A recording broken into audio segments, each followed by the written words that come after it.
ग्वालियर बस ध्यान रखिए, ये हरिओम जी मेरे तीसरे पुत्र हैं और एक पिता को ये गौरव है कि अपने बेटे से पहले काव्य पाठ करे। इन्होंने भी इस रचना को नहीं सुना और इन बिटियाओं ने भी नहीं, एक दो लोग नहीं सुना होगा। एक ही बात भी बोलकर कहता हूं संकेत में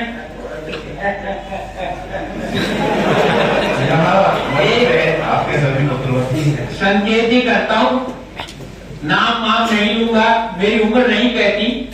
महाकवि दिनकर, सोहनलाल द्विवेदी और श्याम नारायण पांडे, इन महान कवियों के तुरंत पीछे वाली कतार में जो हम लोग बैठते थे, वो हम 3-4 लोग ही जीवित हैं इस देश में इस समय। तो उनमें से उस कतार से हम लोग आए, तो अब समझौते नहीं करते। कभी ग्वालियर जाइए, वहां लक्ष्मीबाई की बहुत विशाल प्रतिमा खड़ी हुई है आज भी। वो एक नाला बहता है, आप सब जानते हैं। उस नाले को पार कर जाता अगर वो घोड़ा लक्ष्मीबाई का, तो इतिहास बदल जाता। केवल आप वहां जाइए, वो नाला 35 बरस पहले जब मैं गया, विजया राजे सिंधिया राजमाता जीवित थी।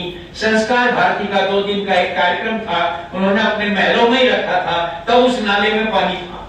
मैं और कृष्ण मित्र उसमें थे, आदरणीय कृष्ण मित्र जी।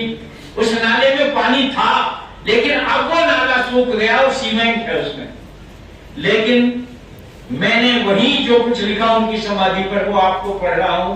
काश वो घोड़ा अगर नाला कूद जाता, अटकता नहीं। आप जाइए, ये तो बहुत छोटा है पार्क, तो इससे दुगना तिगुना चौगुना वो बहुत बड़ा विशाल एक मैदान है।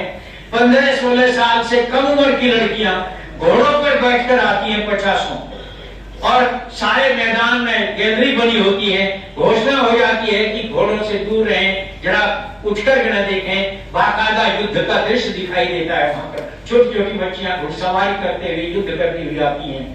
वहां लक्ष्मीबाई के कपड़े दिखाए जाते हैं जो रक्त रंजित हैं, खून से सने हैं। उनके शस्त्र दिखाए जाते हैं, तलवार जिन्हें लड़कर के वो लड़ी थी।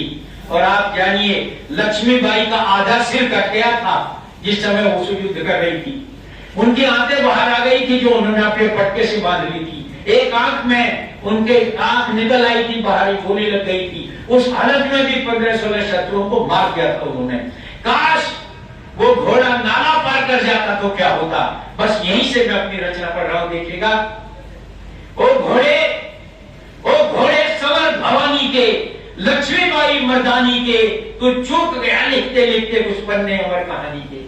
ओ घोड़े सवर भवानी के, लक्ष्मीबाई मर्दानी के, तू चूक गया लिखते लिखते कुछ पन्ने अमर कहानी के। तू एक उछाल हुमक भरता, नाले के पार कर जाता।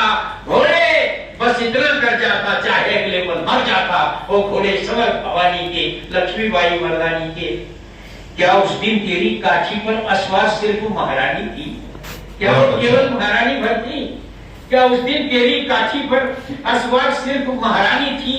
क्या अपना बेटा लिए पीठ पर केवल झांसी की रानी थी? घोड़े तू शायद भूल गया, भावी इतिहास पीठ पर था। घोड़े तू शायद भूल गया, भावी इतिहास पीठ पर था। हे अश्व, काश समझा होता भारत का भाग्य पीठ पर था। क्या बात है, काश समझा होता भारत का भाग्य पीठ पर था। साकार क्रांति सचमुच उस दिन तुझ पर कर रही सवारी थी। साकार क्रांति सचमुच उस दिन तुझ पर कर रही सवारी थी। हे अश्व, काश समझा होता वो घड़ी युगों पर भारी थी। वो घड़ी युगों पर भारी थी। तेरे उस एक फैसले से भारत का भाग्य बदल जाता। घोड़े बस इतना कर जाता, नाले के पार उतर जाता, चाहे अगले पल मर जाता। वो घोड़े सवर भवानी के। एक चित्र जोड़ता हूं इतिहास से और राजस्थान से। हे अश्व, काश उस दिन तूने चेतक को याद किया होता। हे अश्व, काश उस दिन तूने चेतक को याद किया होता और नाले पर छिटके पांवों में थोड़ा उन्माद भरा होता। चेतक भी यूं ही छिटका था, चेतक भी यूं ही छिटका था।